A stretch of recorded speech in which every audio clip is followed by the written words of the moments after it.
There was a god whose name people whispered with trembling lips, Moloch. To serve him was to face the darkest side of faith gone mad. His image stood tall, a massive bronze statue with the head of a bull, its belly hollow and burning with fire. The priests claimed that if the people offered their children, the god would bless the land with rain and wealth. So they came, men and women blinded by fear, holding in their arms what was most precious, their own sons and daughters. The ceremony was a nightmare disguised as religion. The statue's hands were heated until they glowed red, and when the time came, the little bodies were placed there. The air was filled with the smell of smoke and the sound of drums. Drums played loud to silence the cries, and the crowd cheered, believing they had pleased the god. That was the price of prosperity, the price of security, the price of peace. It was the most terrifying trade humanity ever made, innocence for favor. But this horror didn't just belong to pagans in distant lands. Even the kings of Israel, the people chosen to represent the true God, fell into that trap. Solomon himself, the wisest man of his time, built temples for Moloch when his heart drifted from the Lord. It wasn't ignorance, it was compromise. And compromise with darkness never stays small. It grows until it consumes the soul. When we read about Moloch today, it's easy to feel disgusted, to think, I could never do that. But look closer. The same spirit still moves through the world. Every time a society sacrifices its children through violence, exploitation, abortion, or abandonment, that same altar burns again. We no longer call it worship, but it is. Whenever innocence is offered up to feed our ambitions or silence our guilt, the spirit of Moloch is alive, and that's why remembering this story matters. It's not just ancient history, it's a mirror. Moloch reminds us of what happens when humans trade compassion for control, when fear becomes religion, and when the desire for blessing turns into the worship of fire. The lesson is simple but piercing. What you're willing to sacrifice reveals who your real God is. If Moloch demanded the bodies of children, Mammon asks for something different, your heart. He doesn't roar or threaten, he whispers. He says, you'll be safe when you have more. You'll be respected when they envy you. You'll rest when you finally make it. And without noticing, people start bowing, not to fire, but to fear again. The same spirit that made men burn their sons now makes them burn their peace. It's not a furnace of bronze anymore. It's the endless hunger for more.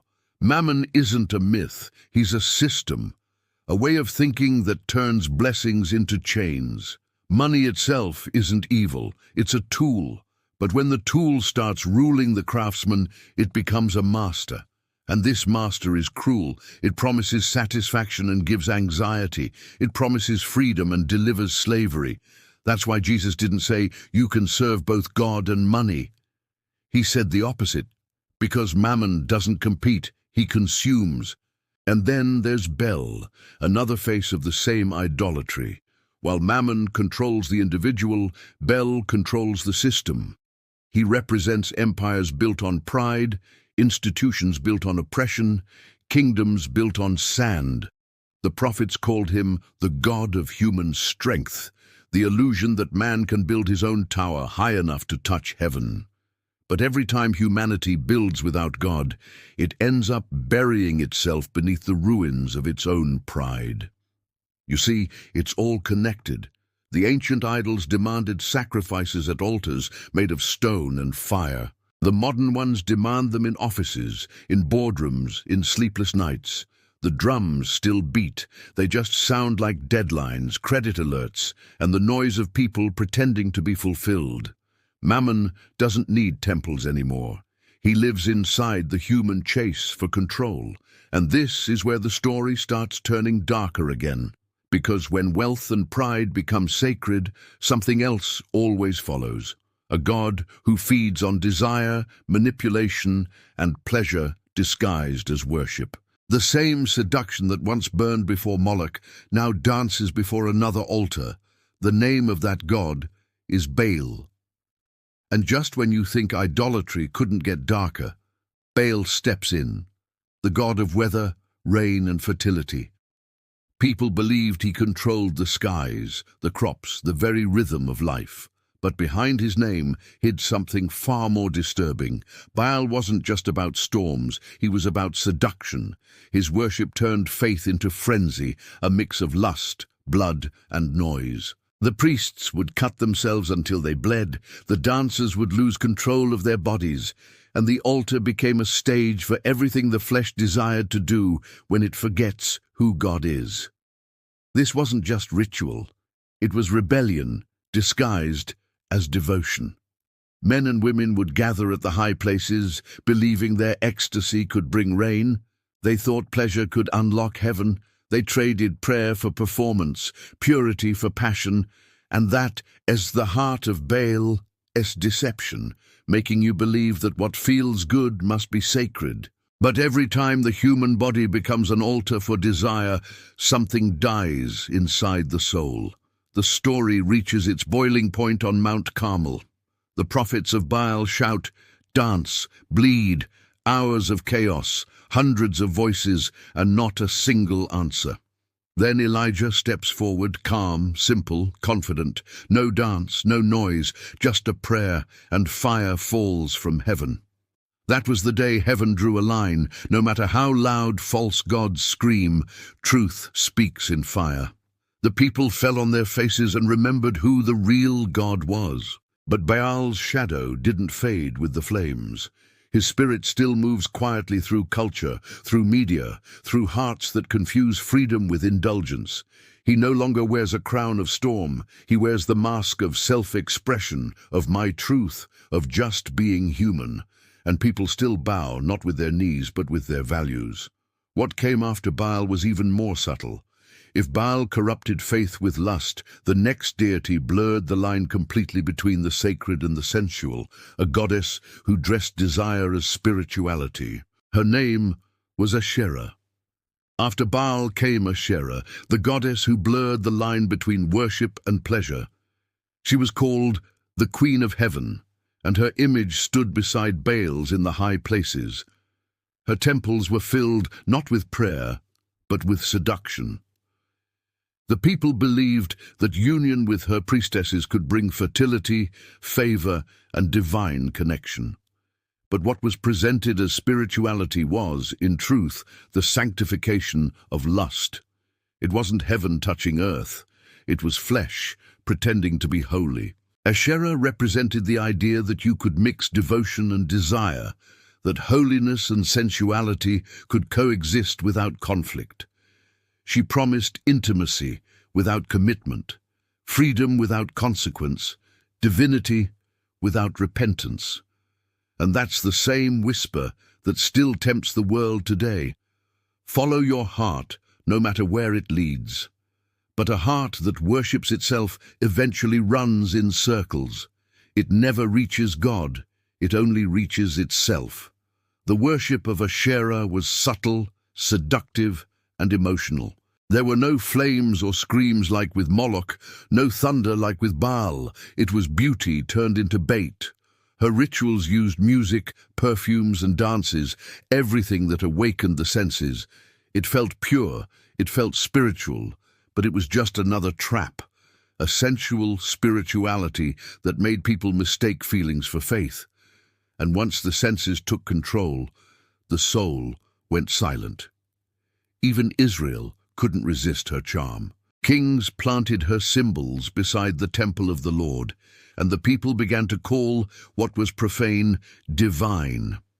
The prophets cried out, warning that when you mix what is holy with what is sensual, you end up serving neither, only yourself. But it's hard to warn a generation that confuses seduction with sincerity. They thought they were enlightened, when in truth, they were enchanted. And when seduction fails to satisfy, people look for something else, something that feels powerful again, something that reminds them of control and dominance. And that's when another god rises from the deep, from the sea, the one they call Dagon. And from the depths of the sea rose Dagon, half man, half fish. The Philistines called him their protector, the god who ruled the waters and brought abundance. They believed that as long as Dagon stood tall, their enemies would fall. But one day, something unexpected happened. They captured the Ark of the Covenant, the symbol of God's presence, and placed it inside Dagon's temple, thinking they had conquered not just a people, but their God. That was their first mistake. The next morning, when the priests entered the temple, Dagon was face down before the Ark. The mighty god of the sea had fallen to the ground like a broken idol. They stood him back up, pretending it was just coincidence. But the following day, he was down again, this time with his head and hands cut off, lying on the threshold. The God, who was supposed to bless them now, needed help standing. It was heaven's way of laughing. The message was clear. The true God doesn't share his glory, not even with a fish. There's a quiet humor in that story, a divine irony. Dagon was worshipped for his supposed strength, yet he couldn't even balance himself before the presence of the Almighty. The priests swept the floor, but they couldn't sweep away the truth. Idols always fall when God enters the room, and no matter how tall they are, no matter how strong they look, they collapse in silence, because falsehood has no spine. But beyond the irony, there's also warning. The Philistines believed they could capture God, that holiness could be contained in a trophy. That is what happens when humans think they control the divine. We start treating God like a symbol, not a presence. Dagon fell, but so did the people who thought they owned what is sacred. And it's strange how history repeats itself, because after Dagon, the same arrogance would appear again. Not among pagans, but among God's own people. They too would build images, not of foreign gods, but of their own desires. Gold would become God, and objects of faith would turn into idols of pride. You'd expect the enemies of God to worship idols, but what happens when his own people do it? That's where the story turns inward. The danger isn't only outside the temple, it's in the heart that grows impatient with heaven's silence. When Moses climbed Mount Sinai, the people waited and waited. And in their impatience, they did what humans always do when faith takes too long. They made something they could see. They melted their gold, shaped it into a calf, and said, "This is your God." It wasn't rebellion at first, it was anxiety wearing a crown. The golden calf was born out of fear, the fear of waiting, the fear of the unknown. The people didn't stop believing in God, they just wanted to help him be faster. That's the subtle tragedy of idolatry. It begins as an attempt to make God more tangible, more predictable, more manageable. But the moment we start shaping God into something we can control, he stops being God and becomes a reflection of our insecurity. And centuries later, another idol appeared among them, Nehushtan, the bronze serpent that once had been a blessing. God himself had commanded Moses to raise it so those who looked upon it would be healed. It was a miracle. But over time, the people forgot the meaning and began worshipping the object instead of the one who gave it power. The symbol of salvation became an idol of superstition. What was once holy turned into habit. That's what happens when remembrance turns into ritual, and ritual forgets who it was meant to honor. Even today, Nehushtan lives under new names.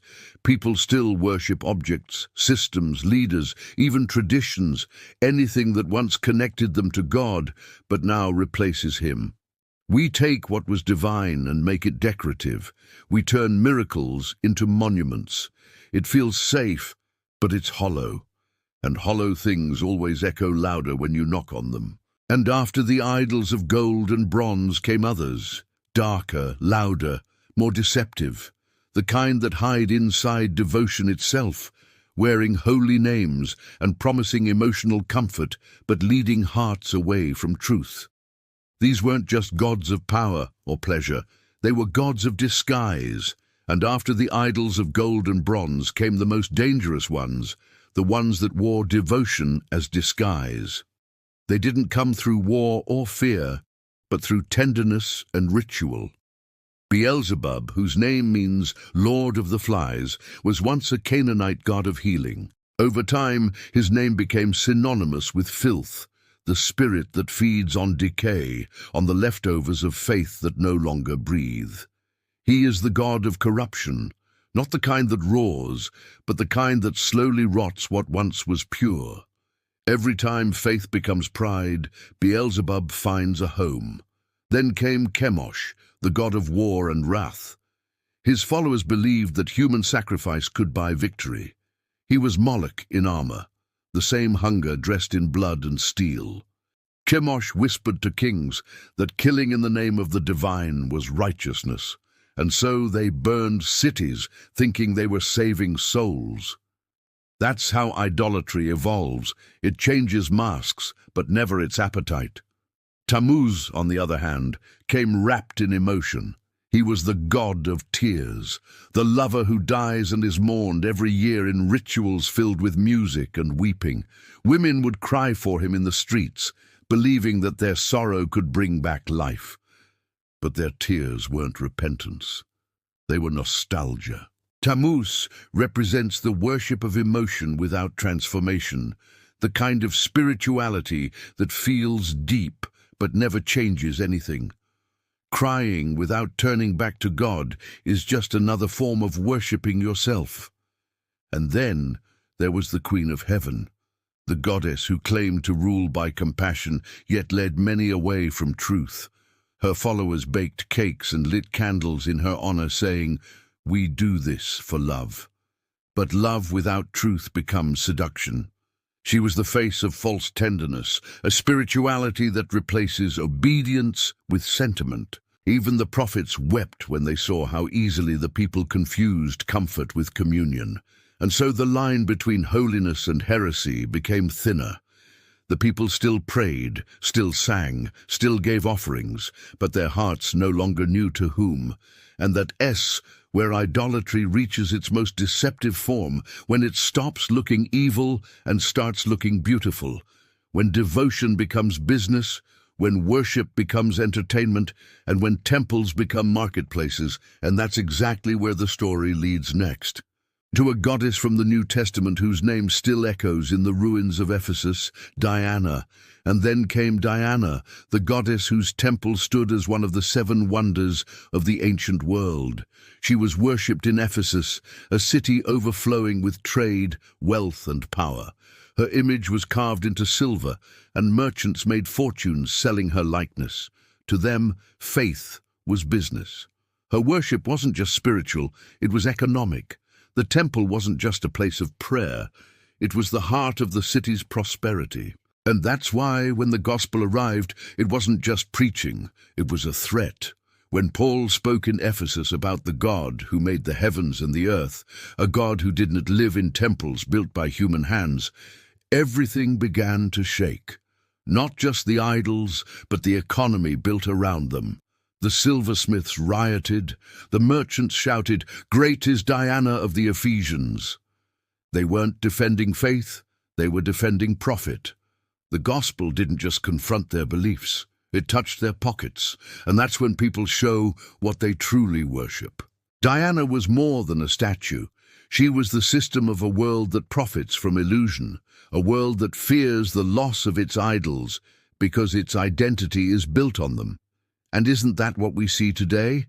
Idols of influence, fame, sensuality, success, all dressed in the language of purpose and freedom. We call them different names now, but they still demand offerings. Your time, your peace, your integrity.